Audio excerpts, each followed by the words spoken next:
L'entrepôt du bricolage, filiale du groupe Samsé, vous présente Si on parlait.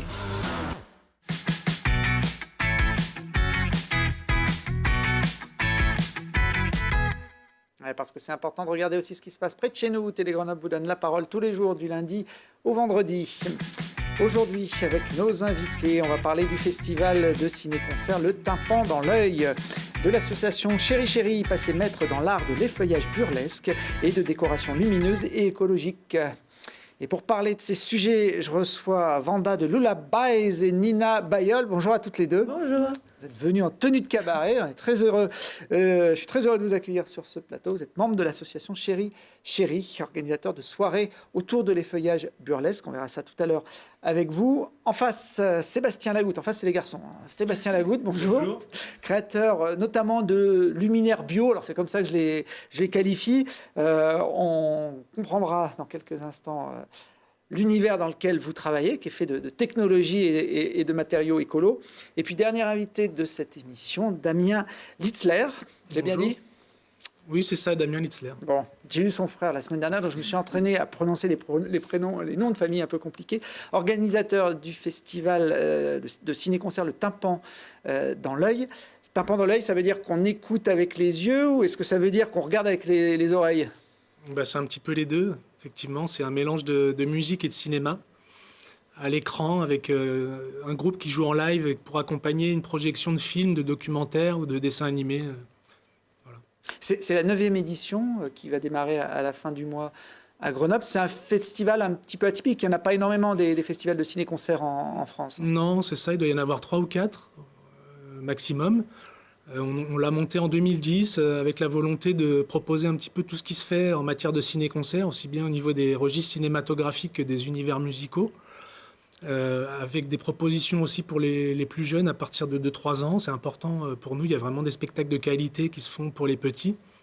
Et puis des créations quand on en a les moyens. Alors ces dernières années, on a pu le faire, effectivement, des créations originales qui sont produites pour le festival.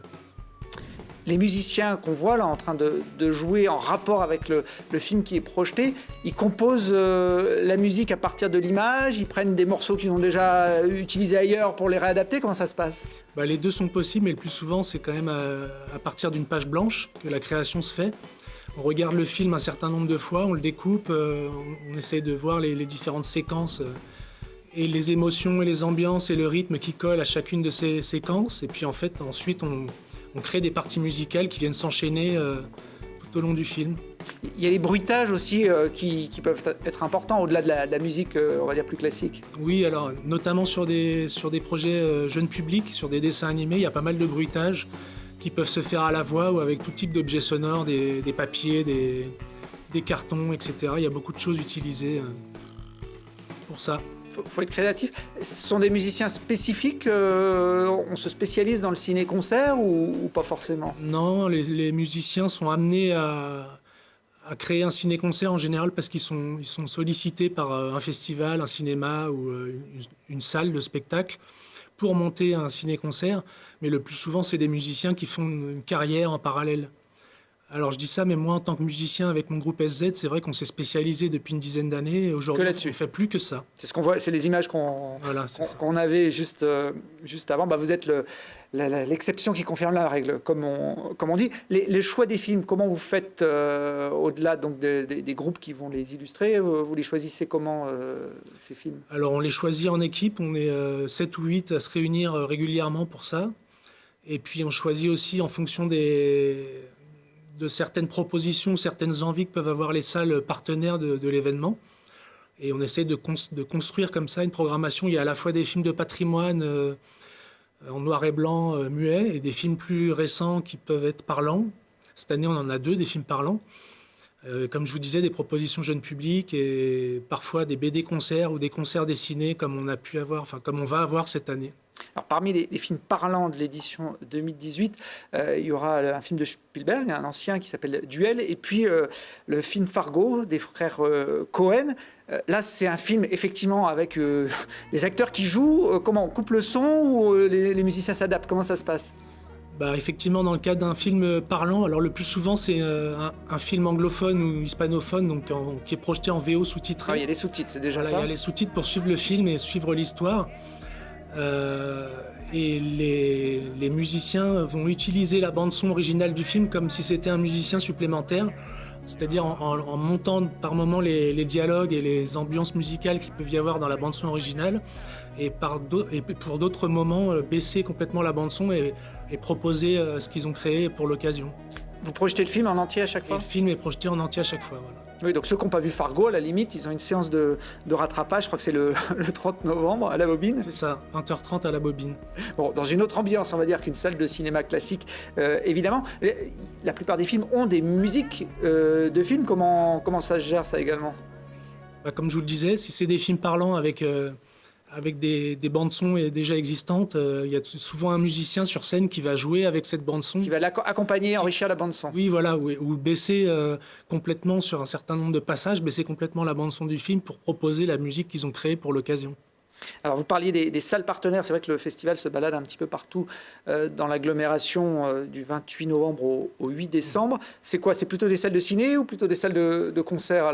C'est plus des salles de concert ou des salles de spectacle parce qu'il y a des contraintes liées au cinéma qui font que c'est pas forcément évident de proposer des ciné-concerts dans les cinémas. Cette année, il y aura un cinéma concerné, c'est le Méliès pour la 2e année. On avait fait en 2016 également une projection là-bas. Mais sinon, c'est vrai que c'est plus des lieux de concert ou de spectacle. Bon, Méliès, je crois que c'est l'ouverture du festival. L'ouverture le 28 novembre à 17h, oui. Au Méliès, avec notamment, je crois, un film noir et blanc japonais. Voilà, c'est ça, Ghost de Tokyo. Et puis après, il y aura la Bobine, l'espace 600 du côté de la Villeneuve, le lieu aussi à Gières, la salle Noire à Grenoble, la maison des Moailles, c'est à Saint-Martin-de-Vinoux. C'est ça. Et puis le Cairn, même à Lançon-Vercors. Il y a toute la programmation sur ce petit guide, mais si vous ne l'avez pas, vous allez sur Internet et évidemment, vous aurez le cœur du festival. Vous parliez des déclinaisons et notamment des BD-concerts ou des concerts dessinés. Oui, alors c'est assez original, c'est encore plus rare comme forme. Le BD-concert, on en avait fait un déjà il y a 2 ans, on avait été tous conquis par la proposition. Du coup, on a décidé d'en refaire un cette année. Ça sera en plus une création du festival avec 2 musiciens locaux, Stéphane Damiano et Sébastien Wallner, qui vont jouer sur un océan d'amour. Là, c'est une BD qui s'y prête bien parce qu'il n'y a aucun dialogue, aucune bulle en fait. Donc les images vont être un peu animées avec des zooms, des travelling, etc. pour rendre ça un petit peu vivant. Et les musiciens vont proposer une musique un peu classique jazz par-dessus.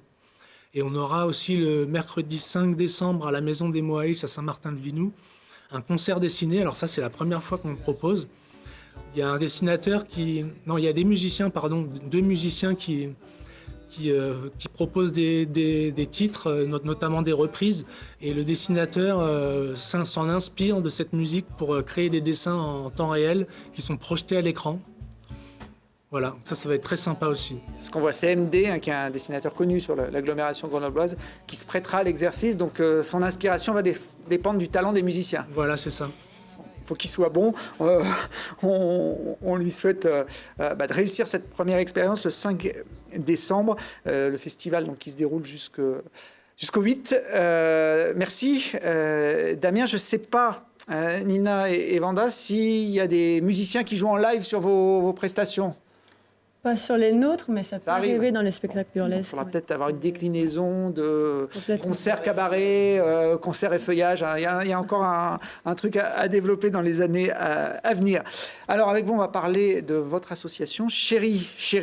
Alors c'est pas une répétition. Le premier Chéri, c'est la cerise en anglais, c'est ça, Nina ? En anglais, ouais, le fruit un peu appétissant, savoureux, couleur rouge, de l'amour, du désir.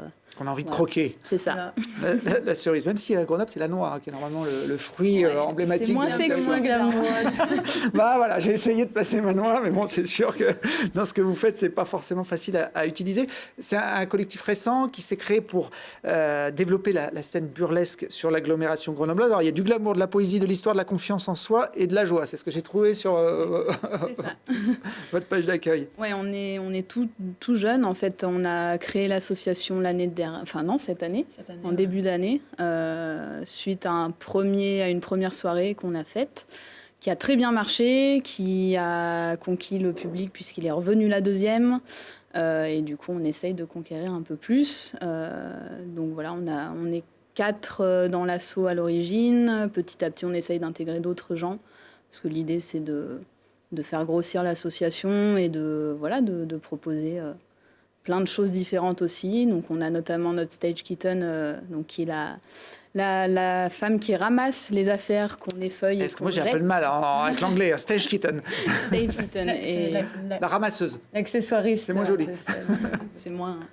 Du coup, qui rentre aussi dans l'asso officiellement. Voilà, donc petit à petit, on espère faire grandir tout ça. Alors, les feuillages burlesques, ça ne parle pas forcément à tout le monde. Ça parle à Vanda parce que c'est votre activité depuis une dizaine d'années, je crois. Depuis 8 ans, ouais. Depuis 8 ans, vous évoluez dans ce domaine. Je crois que vous avez même parcouru pas mal de scènes en Europe pour vous produire.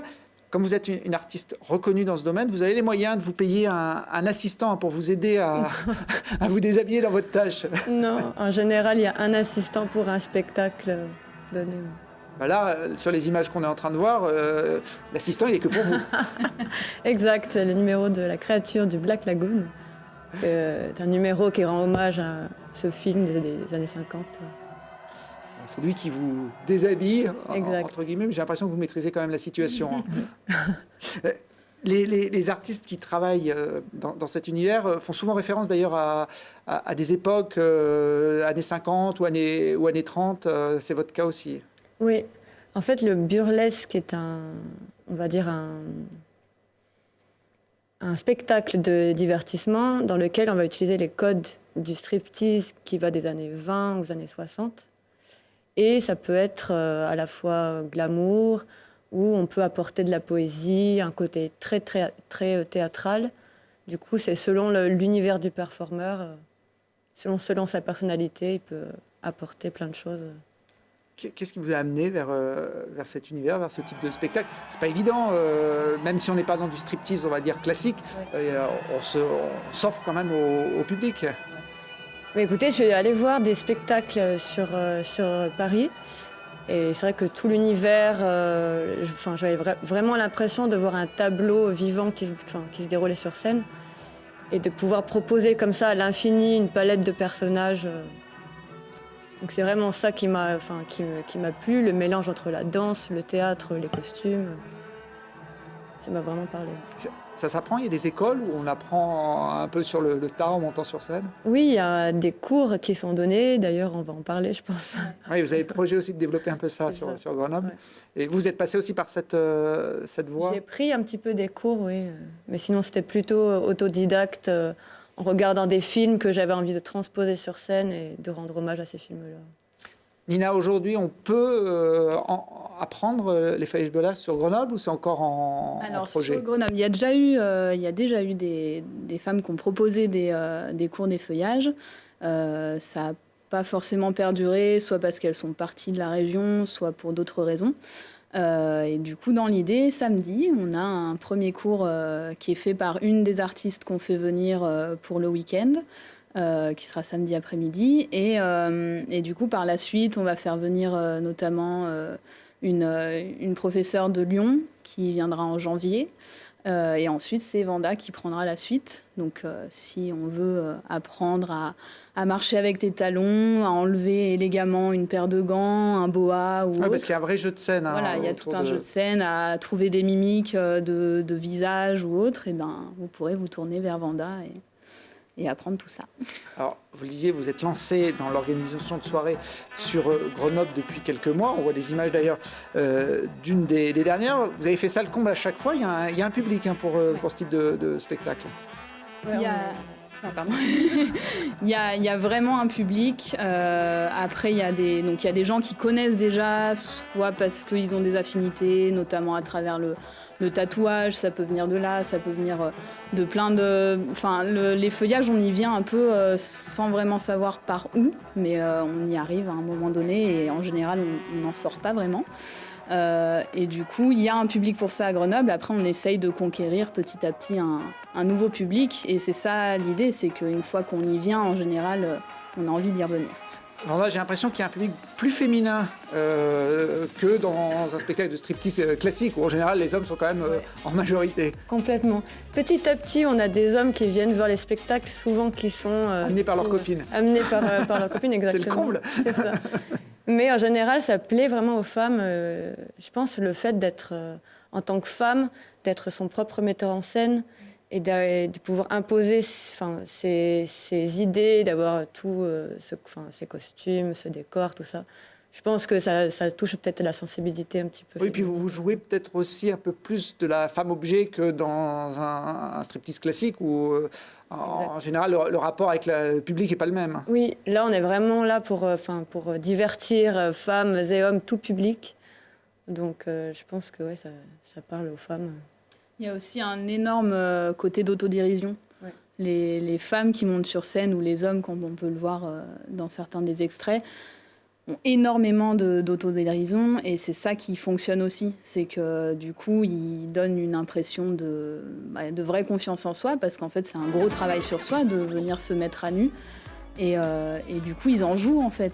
Et petit à petit, ça donne des personnages assez incroyables. Voilà, j'ai mis une séquence justement réservée aux hommes. Hein, je crois qu'il s'appelle Flying Willy, cet artiste. Il y aura d'ailleurs des hommes également, même s'il y aura quand même pas mal de performeuses féminines vendredi et samedi pour vos 2 prochaines soirées, donc 23 et 24 novembre, au Cartel Café. C'est Cartel Bar. Cartel Bar, pardon. Ouais. Ouais, qui est un bar à cocktails, qui fait des très très bons cocktails d'ailleurs. Aussi. C'est pour ça qu'on l'a choisi aussi. Notamment, ils font des cocktails spéciaux au nom des artistes pour la soirée. Donc chaque artiste a son petit cocktail. Et du coup, l'ambiance nous plaisait. Enfin, le bar en lui-même avait déjà une petite ambiance qui suffisait à créer l'atmosphère pour la soirée. Donc, ils nous accompagnent depuis le début. Donc, ce sera vendredi 23 et samedi 24. Il y aura plusieurs performeurs sur scène. Didi Patte de Velours ou encore Rosabelle C'est la vie. Je crois que c'est elle d'ailleurs qui donnera des cours avec sa tenue de caniche ou pas? Peut-être. Peut-être, à voir. Surprise. Bon, elle est dynamique en tout cas, cette performeuse. J'ai l'impression qu'elle a un peu accéléré l'image de sa bande démo. Oui, Très bien, merci. En tout cas, le bar Le Cartel, ça se trouve avenue Alsace-Lorraine, c'est dans le quartier de la Gare, à Grenoble. On va finir avec une idée lumineuse de Sébastien Lagoutte. Sébastien, chimiste de formation, hein, vous avez même fait des grandes études, vous êtes docteur oui, tout à fait. Docteur en chimie des matériaux. Bon, normalement, quand on est docteur, on fait une thèse et après on se destine à travailler dans des laboratoires de recherche. Tout à fait. Et vous, aujourd'hui, vous avez un peu bifurqué de votre voie d'origine. Exactement. En fait, avant de vouloir faire en chimie des matériaux, je voulais faire artiste peintre, ce qui était déjà finalement très éloigné. Et après donc mon doctorat, j'ai intégré une start-up sur Grenoble où je faisais du développement de dispositifs médicaux. C'est là où j'ai découvert tout ce qui est technologie numérique et notamment tout ce qui est technologie d'impression 3D. Et après cette expérience de 5 ans, j'ai eu envie de créer quelque chose qui me permettait de regrouper mes 2 amours, que ce soit tout ce qui est nouvelles technologies, la chimie, les matériaux plastiques, et en même temps tout ce qui est créatif. Et donc c'est comme ça que j'ai créé Saiku, une boutique qui est sur les quais de l'Isère, où je fais des objets de décoration murale, décoration d'intérieur, et aussi, et en particulier, des luminaires, tous fabriqués en impression 3D et en matériaux issus de ressources végétales. Alors, comme vous êtes à la base un scientifique, les artisans du XXIe siècle, ils n'utilisent plus vraiment leurs mains, ils utilisent les nouvelles technologies, les logiciels. Hein. À la base, vous composez à partir de ce type d'outils. Tout à fait. En fait, on utilise des logiciels qu'on appelle CAO, donc pour conception assistée par ordinateur, où il y a plein de logiciels différents. Moi, j'en utilise 3 différents. Là, on voit par exemple, c'est Fusion 360. Là, on est sur Rhinoceros, où on fait toute la modélisation en 3D de l'objet. Et après, à partir de cette modélisation, on va pouvoir faire toute la programmation qui va être comprise par l'imprimante 3D, parce qu'il faut vraiment le traduire dans son langage à elle. C'est ce qu'on voit là actuellement au niveau des images, ou pas encore. Vous créez... c'est ce qu'on voit. Moi, ça ne me parle pas énormément, mais je vois que vous maîtrisez bien votre outil de fabrication. Vous créez... vous inspirez de quoi? De l'actualité, d'objets que vous pouvez trouver, de cinéma? De tout ce que j'observe au quotidien. Là, on était en train de voir un crâne se fabriquer. Exactement.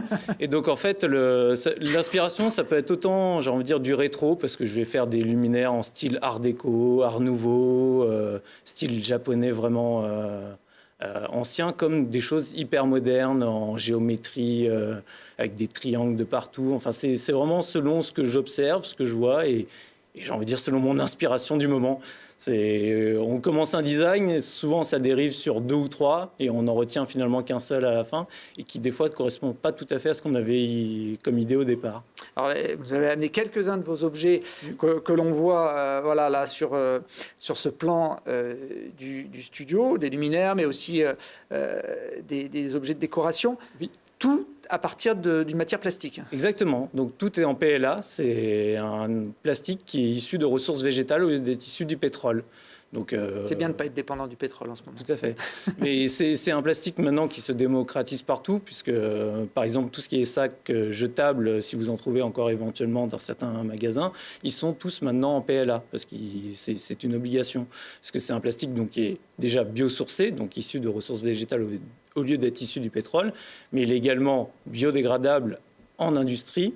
Et il est également recyclable intégralement. Donc c'est vraiment dans cet esprit écologique d'avoir un matériau beaucoup plus propre pour la planète que les plastiques issus du pétrole. Alors la conception de ces objets, une fois que vous l'avez établi sur le logiciel, elle se fait avec des imprimantes 3D. Tout à fait. C'est toujours un peu mystérieux le fonctionnement de ces machines, mais qui permettent de créer finalement tous les objets dont on a envie. Oui, c'est vraiment un outil qui permet de faire surtout des choses qu'on ne pouvait pas faire avant avec des outils industriels classiques, notamment les outils de la plasturgie.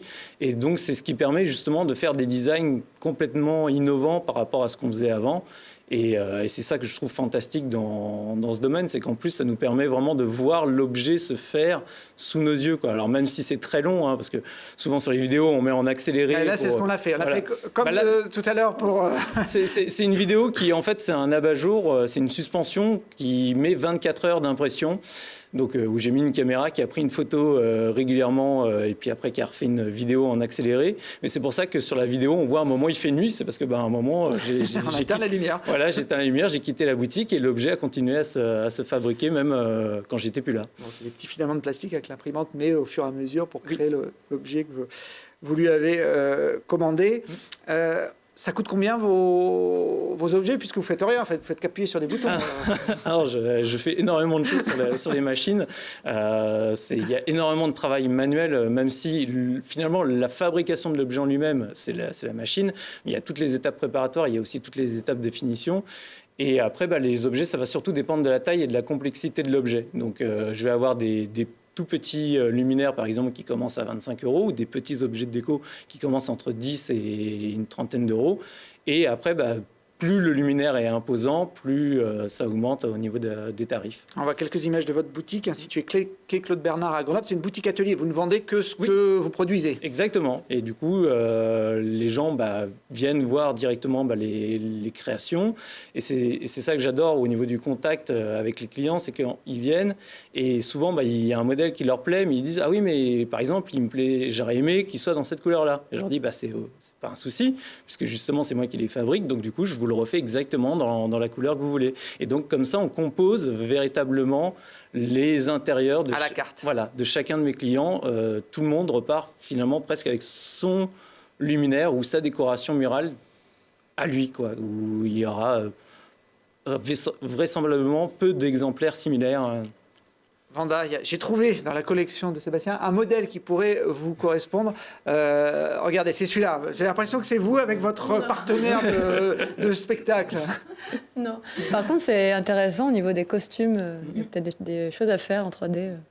On peut fabriquer des costumes avec... Il y en a qui fabriquent des robes en impression 3D ou des accessoires. Maintenant, il y a à peu près, pour chaque, univers existant, il y a toujours une application d'impression 3D qui sont possibles. Faut juste avoir l'idée et du coup le design en 3D. C'est souvent ça la barrière au départ, c'est avoir accès à un outil qui permet la conception 3D. Bon, la connexion est faite. Maintenant, je vous laisse discuter hors plateau, puisqu'on arrive au bout de cette émission. Merci. D'être venu. Demain, on parlera de natation avec l'Open des Alpes qui aura lieu ce week-end avec une partie de l'équipe de France. Et puis, on recevra également l'une des organisatrices de la marche grenobloise contre les violences sexuelles prévue samedi à Grenoble. Bonne soirée à tous.